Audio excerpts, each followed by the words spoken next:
સુરતના લિંબાયતમાં માનવ તસ્કરીનો પર્દાફાશ થયો છે। રૂપિયા લઈને શ્રમજીવી પરિવારની દીકરીના લગ્ન કરાવ્યા।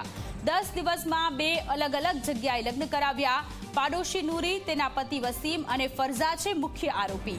પરિવારને ગેરમાર્ગે દોરીને લઈ ગયા હતા પોતાની સાથે। સગીરાને પહેલા લસકાણા લઈ ગયા હતા। સગીરાને કોરેક્સ પીવડાવ્યા બાદ શોએબને વેચી। શોએબ પાસેથી 50,000 લઈને તેની સાથે મોકલી। 10 દિવસ બાદ સગીરાને ફરી સોલાપુર લઈ ગયા।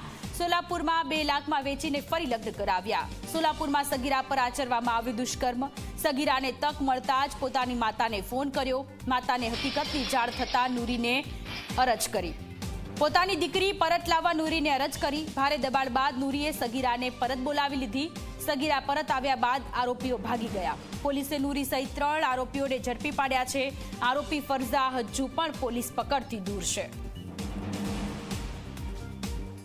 સુરતના લિંબાયત વિસ્તારમાં હ્યુમન ટ્રાફિકિંગ જે ગેંગ છે તે ઝડપી પાડવામાં આવી છે। 14 વર્ષની જે કિશોરી છે તેને કેથરિંગનું કામ આપવાનું કહીને લસકાણા ખાતે લઈ જવામાં આવી હતી। જ્યાં લસકાણા ખાતે આ જે કિશોરી છે તેને અન્ય યુવક સાથે તેના લગ્ન કરાવી દેવામાં આવ્યા હતા। જો કે ત્યારબાદ આ જે કિશોરી છે તે પોતાના ઘરે પરત આવી હતી।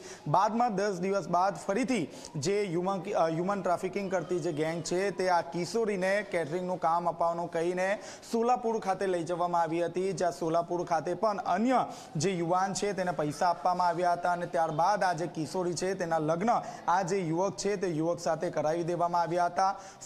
સમગ્ર જે ઘટના છે તે કિશોરીને માતાને જાણ થઈ હતી અને ત્યારબાદ જે માતા છે તે લિંબાયત પોલીસ મથક ખાતે દોડી આવી હતી। સમગ્ર જે મામલો છે તે મામલા અંગે ફરિયાદ નોંધાવી હતી। પોલીસે જ્યારે આ સમગ્ર ઘટના જાણી ત્યારે પોલીસ ખુદ ચોંકી ગઈ હતી, કારણ કે 14 વર્ષની જે કિશોરી છે તેને એક વાર નહીં પરંતુ બે વાર તેના લગ્ન કરાવીને હ્યુમન ટ્રાફિકિંગની જે ઘટના છે તેમાં તેને ધકેલી દેવામાં આવી હતી। હાલ પોલીસે 3 જેટલા જે આરોપીઓ છે તેની ધરપકડ કરી છે, પરંતુ જે મુખ્ય જે મહિલા આરોપી છે તે પોલીસ પકડથી દૂર છે। પોલીસે તેની શોધખોળ હાથ ધરી છે।